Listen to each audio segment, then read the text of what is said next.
Junagadh circuit house ખાતે રાજ્યના કૃષિ મંત્રી રાઘવજી પટેલના અધ્યક્ષસ્થાને જૂનાગઢ જિલ્લા સંકલન સમિતિની બેઠકનું આયોજન કરવામાં આવ્યું હતું, જેમાં મુખ્યત્વે આગામી મહાનગરપાલિકા તેમજ નગરપાલિકાઓની ચૂંટણીને લઈને વિવિધ મુદ્દે ચર્ચા વિચારણા કરવામાં આવી હતી. વધુમાં માંગરોળ મગફળી કૌભાંડ મામલે કૃષિ મંત્રી રાઘવજી પટેલ દ્વારા મહત્વનું નિવેદન આપવામાં આવ્યું હતું, જેમાં કૌભાંડીઓને કોઈ પક્ષ સાથે લેવા દેવા હોતા નથી.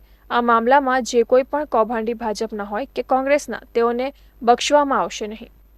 તેમજ આવી કોઈ પણ પ્રવૃત્તિ સાખી નહીં લેવાય અને તેમાં નિષ્પક્ષ તપાસ કરવા માટે જિલ્લા કલેક્ટર સહિત સંબંધિત અધિકારીઓને તપાસના આદેશ આપવામાં આવ્યા છે.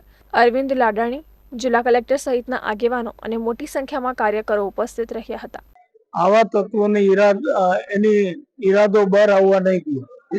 અત્યારે ખાસ કરીને યુરિયા ખાતરની જરૂરિયાત હોય, યુરિયા ખાતર આપણી જરૂરિયાત પ્રમાણે જથ્થો કેન્દ્ર સરકારે રાજ્ય સરકારને ફાળવી દીધેલ છે અને જ્યાં જરૂર પડે છે ત્યાં અમે યુરિયા સપ્લાય કરી છીએ. અત્યારે કોઈ અછતનો પ્રશ્ન નથી.